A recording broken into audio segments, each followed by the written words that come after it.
This story comes out of Mississippi. Let's see what it says.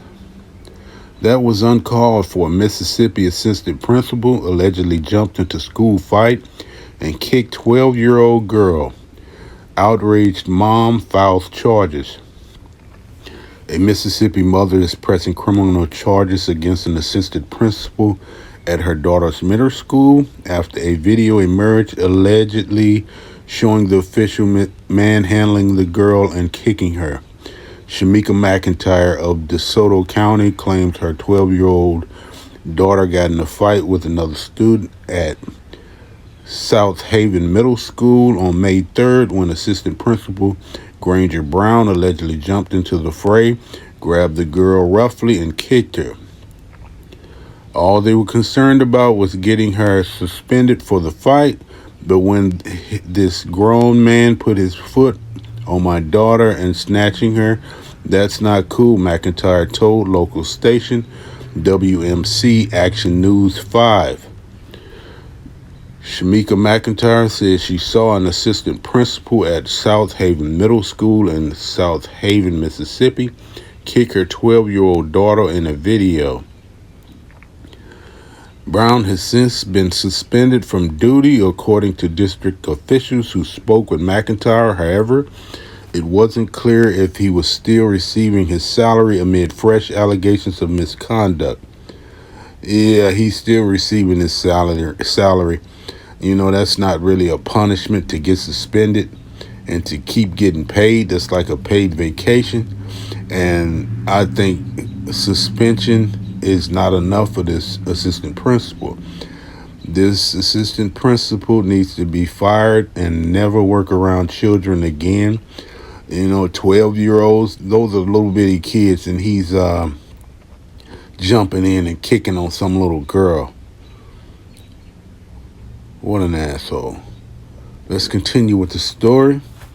Following the incident, McIntyre said her daughter really doesn't even want to be in school, but reluctantly went back to classes on May 9th after serving a 3-day suspension.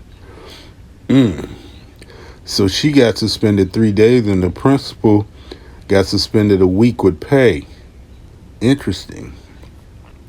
McIntyre clarified that she doesn't excuse her daughter's aggressive behavior, but said her main concern is the manner in which Brown handled the situation. I was mad as ever, McIntyre told the local outlet. The assistant principal intervened and grabbed her hair and her jacket and took his foot, and he kicked her, which I feel like that was uncalled for, she said. McIntyre stated that neither the school nor the district informed her about the actions Brown took in the heat of the moment. McIntyre said her daughter told her what happened later that day, but she did not fully understand Brown's apparent overreaction until after she reviewed a video of the brawl. This looks like she was literally being attacked, the mother said. And the way he did it and walked off, it was like his whole demeanor, his whole body language was like, and he cannot say he did not do that on purpose. You purposely did that like you had a personal issue with her. He did. You know, and it's all stems from stem color and the way they treat our children. But let me get back into this. It was the second major controversy at Southaven Middle School in less than a week after another student was charged with child exploitation. What's that about? But the boy's parents claimed they were never notified by officials about his arrest at school. In the second incident, a 12-year-old student is accused of receiving and distributing a nude photo from a classmate, which was shared electronically with other students, leading to the boy's arrest on May 9th. The father claims his son's rights were violated because police questioned him without his parents or lawyer present in the room. However, according to the DeSoto County School District policy, a principal or school administrator can question students about school incidents without limitation as long as a school resource officer is present. The policy also states that parents will be contacted if the student is subsequently taken into custody or if the student is subject to disciplinary action, according to Fox 13 in Southaven.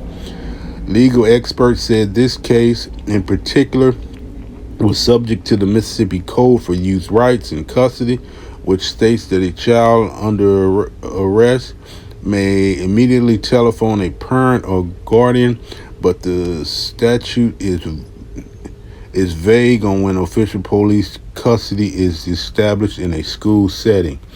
So it sounds like the typical BS.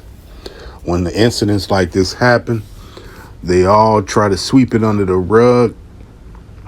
I'll try to find the video and leave a link in the description. Also, the telephone number of the school. So if anybody want to voice their concerns, can call that school.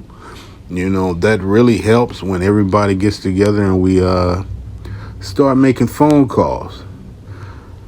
Yeah. I know many of you have seen many of these videos like this, when incidents with children happen in school, and when it's a little black boy or girl, they get really aggressive. It's nothing new, but hopefully, if people make enough noise, we can get that assistant principal fired. That's what needs to happen. He needs to be fired and not be able to work around children again. Anytime it comes to dealing with children, it's not necessary to get violent with them. That's still a child. And you're talking about 12 years old. I know some of these high schoolers, the size of them, some of them maybe have the adult size, big kids. Even then, they're still a minor, and you have no right to attack someone's child like that. If anything is going on, like when these kids have fights, you got to do the best you can just to break it up and separate them. You getting violent with them, that's not the right way to handle that. All right, I'm going to leave this here. Let me know what you think in the comments, and I'll catch you on the next one.